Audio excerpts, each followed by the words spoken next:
Se suele decir que la libertad de expresión de una persona acaba donde empieza la del otro. Sin embargo, la frontera es difusa. La opinión que pueda tener acerca del aborto, religión, política, igualdad de género, educación o preferencias sexuales, ¿qué tan libre soy de expresarlo sin que ofenda a mi interlocutor? En Internet, con su globalidad y anonimato, estos límites entre lo correcto y la censura se han difuminado aún más. En un hecho sin precedentes, el pasado 9 de enero Twitter canceló la cuenta de la aún en ese momento presidente de los Estados Unidos, Donald Trump, argumentando un riesgo de una mayor incitación a la violencia, algo que llegó después del asalto al Capitolio de aquella nación que terminó con 5 muertos. 2 semanas después, en esta justicia para algunos, censura para otros, Twitter suspendió cuentas afines a Andrés Manuel López Obrador, presidente de México, argumentando manipulación. Por supuesto que este hecho nuevamente dividió a una ya de por sí nación dividida, y personajes importantes de la política mexicana y con autoridad junto con su partido de modificar las leyes, como el senador Ricardo Monreal, plantearon regular las redes sociales, algo que nuevamente nos lleva por 2 caminos, el de la censura y el de la libertad de expresión. En una sociedad civilizada, un tema polémico se nutre gracias a diversos puntos de vista, pero esto es una utopía. Entre los mexicanos hay un chiste que dice que durante el gobierno anterior, todos al unísono sabíamos que lo odiábamos. Esto en alusión al expresidente de México, Enrique Peña Nieto, el cual, de acuerdo con el periódico El Economista, cerró su gobierno con una aprobación de tan solo el 24%. Pero hoy nos encontramos más divididos que nunca. La cúpula del poder se encargó, y nosotros lo permitimos, de clasificarnos como fifís, prianistas o chayoteros, a los que presuntamente están en contra de las acciones oficiales del presidente de México, Andrés Manuel López Obrador. Y por otro lado, a la población que respalda al actual gobierno se les conoce como chairos. Por supuesto que estos 2 bandos tienen igualmente opiniones encontradas y peleas encarnizadas al interior de las redes sociales. De acuerdo con The New York Times, las campañas electorales tradicionales han quedado en el pasado. Los canales digitales se han apoderado del marketing político y se han convertido en medios eficaces para que los candidatos interactúen con los electores. En la actualidad es imposible pensar en participar en una contienda electoral sin poner énfasis en un plan de publicidad que incluya al uso de las plataformas digitales. Al cierre del 2020, los social media reunieron a 3.200 millones de usuarios, lo que equivale al 42% de la población mundial.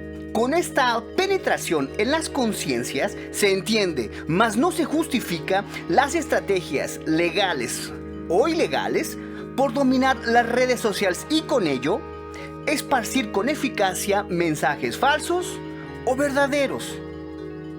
En este sentido, Expansión, el 2 de diciembre del año pasado, publicó un reportaje titulado "Los bots de AMLO inflan su popularidad en las redes sociales".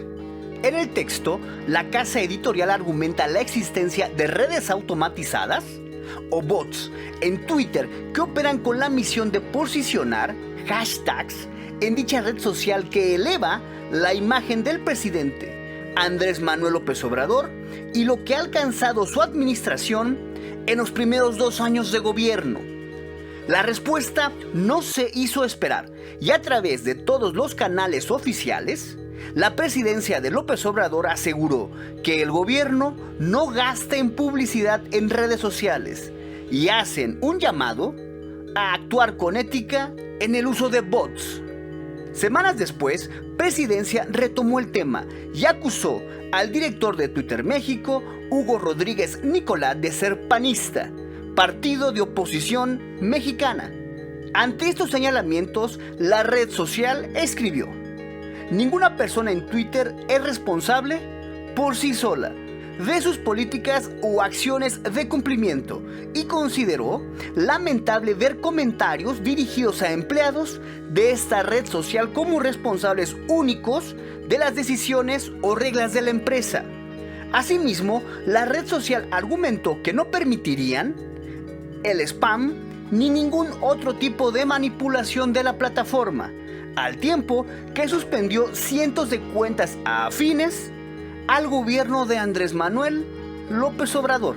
Entre las cuentas suspendidas destacan la de los usuarios Miriam Jung, El Rey Tuitero y Lobrega, conocidas por defender a la llamada 4T y confrontarse con usuarios que critican al Ejecutivo. Ante estas acciones, el senador del partido Morena, Ricardo Monreal, aseguró que buscarán regular las redes sociales. El senador, a través de su cuenta de Twitter, señaló: "La libertad de expresión es un derecho humano que debe ser tutelado para su ejercicio eficaz mediante principios establecidos en las leyes. La única vía correcta y democrática de protegerla en el ciberespacio es la legislativa. Lo mismo para prensa, TV, radio y redes sociales". El dirigente nacional de Morena, Mario Delgado, también se pronunció sobre la cancelación de las cuentas. En Twitter llamó a protestar en favor de la libertad de expresión. El próximo 6 de junio del 2021 en México habrá votaciones. Se renovará completamente la Cámara de Diputados. Estarán en juego 15 gubernaturas, 30 congresos locales, 1.900 ayuntamientos y juntas municipales. Así que no es de sorprenderse que todos los políticos quieran tener la ventaja. Hasta el momento, el único ejemplo que se tiene en la regulación de Twitter es Alemania, quien, a fin de erradicar los discursos de odio, logró que esta red social bloquee la formación de grupos terroristas, la incitación pública al delito, la pornografía infantil, el insulto, la difamación y el uso no consentido de imágenes de terceros, entre muchos otros, además de multas que van desde los 500,000 y hasta los 50 millones de euros. Esta regulación no estuvo exenta de la polémica.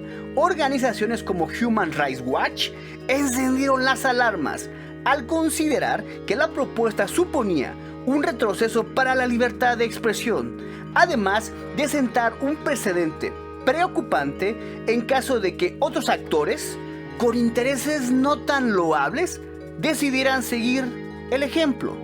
Por lo pronto, la censura-regulación en México no ha pasado del discurso. Sin embargo, sí resulta preocupante al considerar el pasado corrupto y manipulador de los actores políticos mexicanos.